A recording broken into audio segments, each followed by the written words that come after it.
Kumusta? Naisip nyo na ba kung paano yung mga naglalakihang lupain, yung mga parang imposibleng bilhin, pinagsasama-sama para maging isang dambuhalang asset? Well, yan mismo yung pag-uusapan natin ngayon. Ating alamin ang kwento sa likod ng isang napakalaking property portfolio sa San Juan, Batangas at kung paano nabuo ang isang buo mula sa maraming maliliit na piraso. Ito na, 511,503 metro kwadrado. Grabe no? Para mas madali nating ma-imagine, isipin nyo, katumbas yan ng mga 70 football fields. Ganyan kalaki. At yan yung mismong pundasyon ng portfolio na bubusisiin natin ngayon. Okay, so eto na yung tanong, di ba? Paano ba talaga nabubuo ang isang property na ganito kalaki? Kasi hindi yan basta-basta isang pirasong lupa lang eh. May kwento sa likod niyan at dun nagiging super interesante ang lahat. So para masagot yan, simulan natin sa pinaka-basic, ang lokasyon. Saan nga ba to sa Batangas? So andito tayo sa San Juan, Batangas, partikular sa lugar na kilala bilang Laya. You know Laya, diba? Sikat yan. Ngayon, picture this, isang napakalawak na lupain na punong-puno ng niyog at mangga. Tapos katabi pa niya mismo mga property ng gobyerno. At ang pinaka-importante, nasa tabi lang siya ng Barangay Road papunta sa isang sikat na resort. Ang ganda ng pwesto, di ba? Napaka-strategic. Okay, at dito na tayo papasok sa punakapuso ng usapan natin. Kasi, you see, hindi lang tutrukol sa lupa eh. It's about a family. Well, more like mga pamilya na may hawak nito. Ito yung kailangan nating tandaan, okay? Hindi to isang buong lote. Actually, 8 magkakaiba-iba na lote ito na pag-aari ng 2 pamilyang magkakamag-anak. At dito natin makikita kung gaano kakomplikado pero at the same time kung gaano ka-brilliant yung pagkakastructure nito. At eto, tingnan nyo tong chart. Sa isang tingin pa lang gets mo na agad, di ba? 77% yung malaking chunk hawak ng Ilao Group.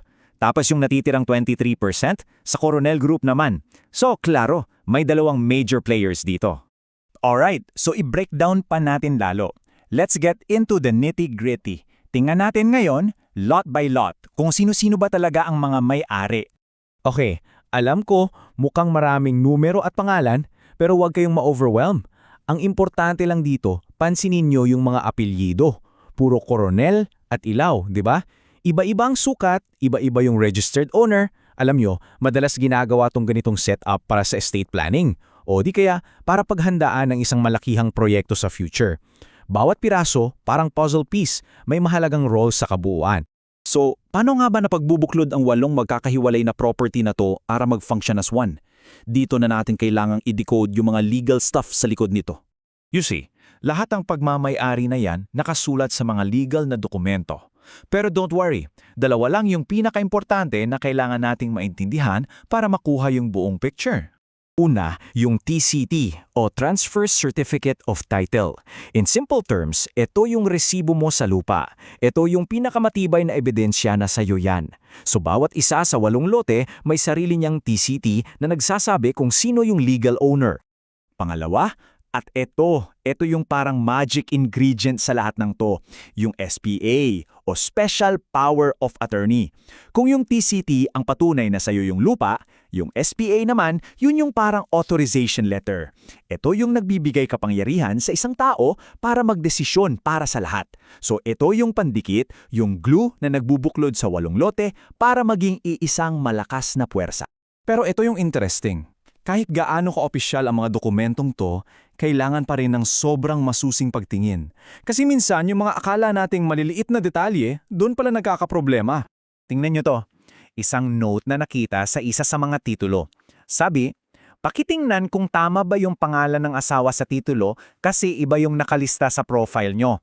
Isipin nyo, isang clerical error lang yan, di ba?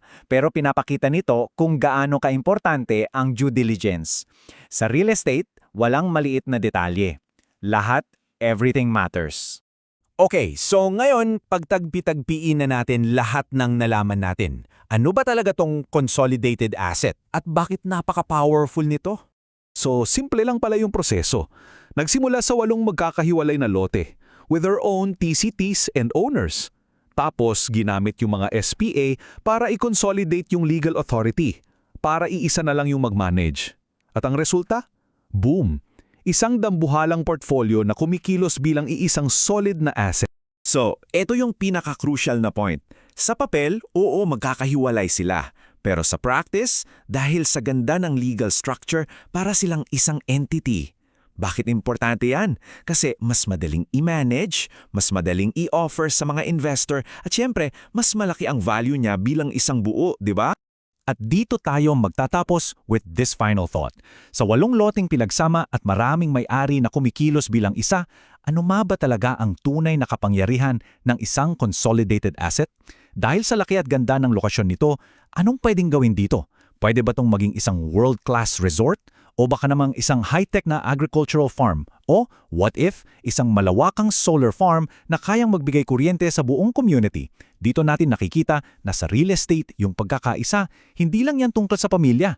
It's about creating something bigger, something with massive potential.